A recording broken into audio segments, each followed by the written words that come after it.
Miss হবে না আপনার পছন্দের টিভি শো। দেখুন জি5 অ্যাপে একদম ফ্রি।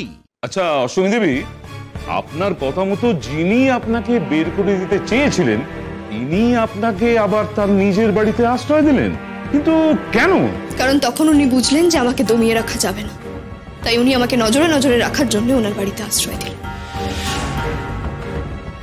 তারপর এখন সুযোগ বুঝে আমাকে এভাবে ফাঁসিয়ে গ্রাম ছাড়া করতে চাইছেন।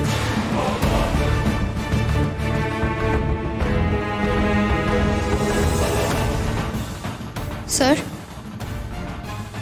আপনি তো আমায় গ্রাম ছাড়া করতে চেয়েছিলেন, কিন্তু আপনি সেটা পারেননি। এখন চুরির দায়ে আমাকে ফাঁসিয়ে আপনি এই গ্রাম থেকে তাড়াতে চাইছেন। আমি কি কিছু ভুল বলছি স্যার? আমি যদি কিছু ভুল বলে থাকি তাহলে আমাকে ক্ষমা করবেন। অষ্টমী দেবীর এই অভিযোগ সম্পূর্ণ ভিত্তিহীন, সম্পূর্ণ মিথ্যে অভিযোগ। উনি বলছেন ঠাকুরের মতো মানুষ ওনাকে ফাঁসিয়েছেন। আচ্ছা, এটা কখনো বিশ্বাস করা যায়? আপনি বলুন তো, উনি কখনো এরকম কাজ করতেই পারেন না। আচ্ছা বেশ, অষ্টমী দেবী, আপনি যেটা বলছেন আপনার কাছে কি তার সপক্ষে কোনো প্রমাণ আছে? এই মেয়েটা এত কিছু জানলো কি করে? কে বলেছে সব?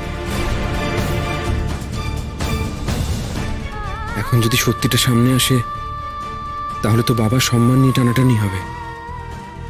সবাই জেনে যাবে বাবার বিরুদ্ধে কি আমি মেয়েটাকে বাঁচিয়েছি, আর তারপর আমার যে কি হবে।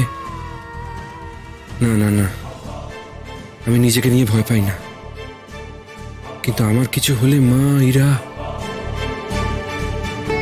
কি হলো? কি প্রমাণ আছে বলুন, চুপ করে থাকবেন না, বলুন।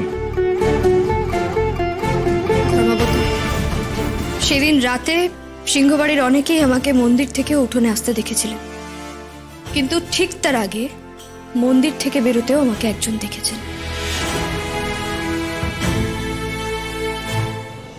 কে তিনি? নাম বলুন। কে? আয়ুষ্মান সিংহ। আমি ওনাকে কাঠগড়ায় ডাকতে চাই। প্রসিড।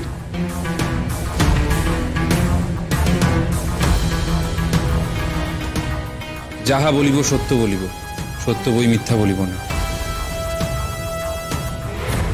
আয়ুষ্মান বাবু, আপনি আমাকে মন্দির থেকে বেরোতে দেখেছিলেন?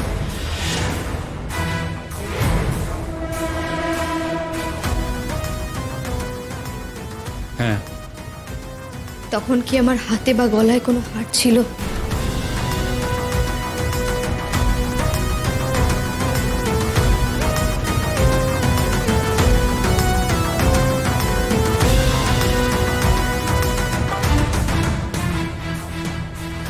না।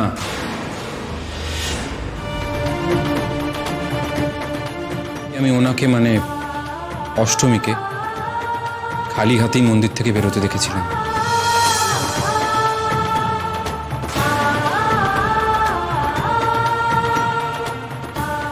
বাবা, প্লিজ আপনি এখন এরকম কিছু করবেন না।